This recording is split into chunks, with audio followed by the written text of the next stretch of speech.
Good afternoon. I look forward to welcoming all the defense ministers to the meeting today and tomorrow. They will address a wide range of different issues, including NATO's role in Afghanistan, and we will discuss how NATO can do more to support the fight against ISIS, Daesh and international terrorism. We will also address the situation in Afghanistan.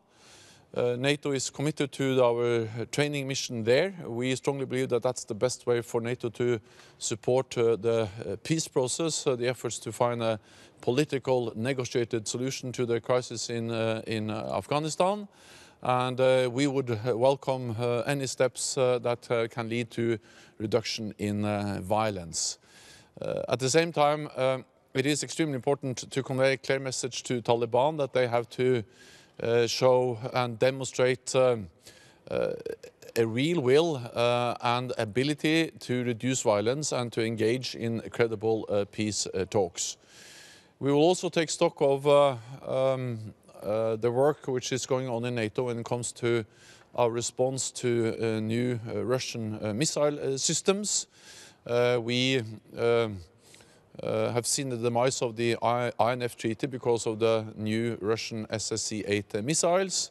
We will not mirror what Russia is doing, but we will make sure that the NATO maintains credible deterrence and defense also in the world with more Russian missiles and without the INF Treaty. I'm also looking forward to welcoming Josep Borrell, High Representative Vice President. He has been at NATO meetings before in his capacity as foreign minister, but this will be his first meeting with NATO in his new capacity. We'll also meet with our colleagues from Sweden and Finland. Okay, we'll start over there with Salam. Thank you very much. This is Nasser Maimanigi from Salam Matandar. Can you comment on the recent development around peace in Afghanistan with the possible announcement announcement of significant and enduring reduction of violence, and also how that could influence the discussions on Afghanistan today and tomorrow here? Thank you. So we will discuss Afghanistan both with the 29 NATO ministers today, but also in a bigger meeting with all the rest of support partners tomorrow. So we will have a good opportunity to address the situation in Afghanistan. We would welcome any step that can lead to reduction of violence. We strongly believe that the best way NATO can support the peace process is to stay committed to our train, assist and advise mission in Afghanistan. Because when we train and support the Afghan forces with training but also with funding, we are helping the Afghans to send a very clear message to Taliban that they will never win on the battlefield. They have to sit down at the negotiating table and engage in real compromises, in real negotiations for peace. And Taliban has to demonstrate a real will and ability to deliver reduction in violence, to see any progress or to make it possible to have any progress towards a lasting and sustainable peace solution in Afghanistan. So of course, NATO allies are present in Afghanistan. The United States is in Afghanistan together with all the NATO allies, and the United States is also engaged in the dialogue with Taliban. Ambassador Khalisad has been here several times, briefing, consulting with NATO allies, and I'm looking forward to then have a real discussion and also address how NATO can continue to provide strong support to the peace process. Thank you very much, Secretary General. Any plan for NATO allies to engage in Afghanistan and the current peace efforts, and especially post-peace process? As a NATO allies are committed to Afghanistan, and we provide support through our train, assist and advise mission. We provide support through funding for the Afghan security forces, and of course also NATO allies provide also support on bilateral basis, development aid and other kind of support. Then Norway and Germany has offered to facilitate inter-Afghan dialogue. So if we now see progress and if we now are able to launch inter-Afghan dialogue, then two NATO allies have offered to facilitate that, Norway and Germany, and we are grateful for the offer from Norway and Germany. What do the current events mean in Germany for the role of Germany in the NATO? So Germany is a very committed NATO ally, and Germany contributes to many different NATO missions and operations. You are part of our enhanced forward presence in the eastern part of the alliance, leading one of the battle groups there in Lithuania. Germany is one of the lead nations in Afghanistan.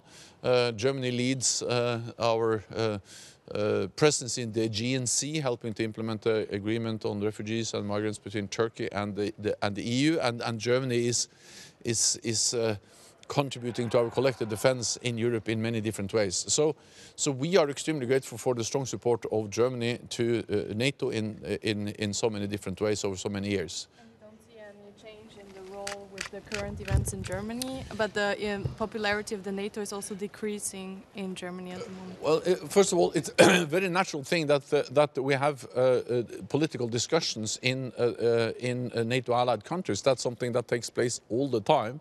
And we sometimes have change of governments, change of ministers. We have that's part of a natural process in all NATO allies over the years. Germany has been very strong and committed to NATO since it joined NATO in the 1950s. And there's strong support for NATO in Germany.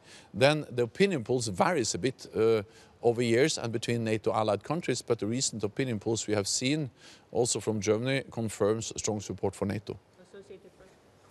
Lorne Cook from the Associated Press. Some of the allies in the East seem to be a little bit concerned about the US focus on China. How difficult is it for NATO to focus both on Russia as a traditional adversary and China as it evolves? So NATO has to be able to address many challenges and threats at the same time. So that we don't have the luxury of choosing. We have to be able to address many different challenges at the same time. We all agreed, and that's for the first time in NATO's history at the leaders' meeting in London, that we had to address the consequences for our security of the rise of China. China will soon have the largest economy in the world. It already has the second largest defense budget. It is developing and investing heavily in new advanced military capabilities. What we see is that there are both challenges and opportunities related to the rise of China, and I welcome the fact that NATO allies are now together addressing both the opportunities but also the challenges. This is Mohammed with the Jordan Times. What new developments are there on resuming your training in Iraq? And the US President is asking for more involvement by NATO in the Middle East. Where in the Middle East do you believe there is a NATO intervention possibility? And is Libya, for example, where other players are taking the lead, a possibility, or Syria? Thank you. NATO has a training mission in Iraq. And we are in Iraq on an invitation by the Iraqi government, and we will only stay in Iraq as long as we are welcomed by the Iraqi government. What we will do now at the defense ministerial meeting is that I expect ministers to recommit to our training mission in Iraq, but also agree to step up and be ready to do more, provide more support to Iraq. Because it is extremely important that ISIS never return, that ISIS is not able to return and that ISIS never returns.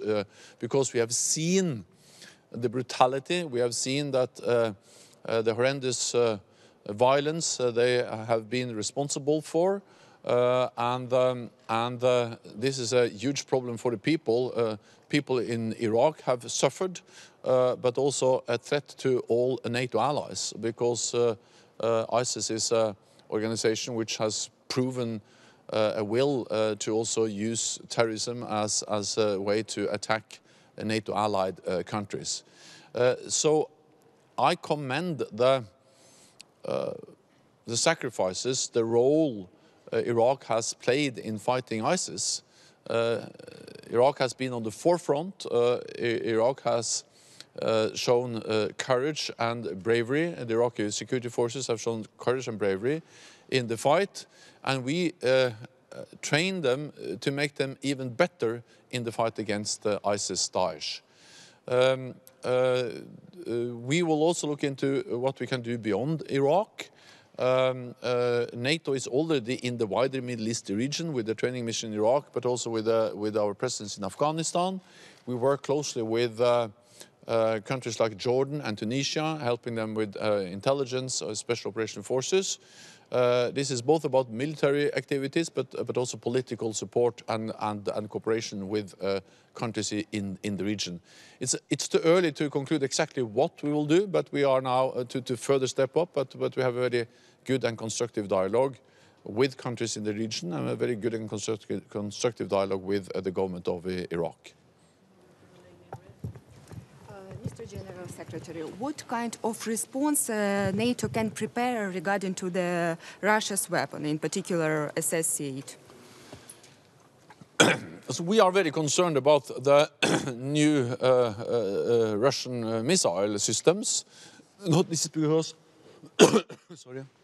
not least because the new Russian SS-8 missile is violating the INF Treaty, and that led to the demise of the INF Treaty last year. We will respond, but we will not mirror what Russia is doing. So we have no intention of deploying new land-based nuclear-capable missiles in Europe, but we have to make sure that we have credible deterrence and defense also without the INF Treaty. We are working on different strands of effort, which includes both conventional capabilities. We are looking at our nuclear posture. We are also looking into air and missile defense and exercises.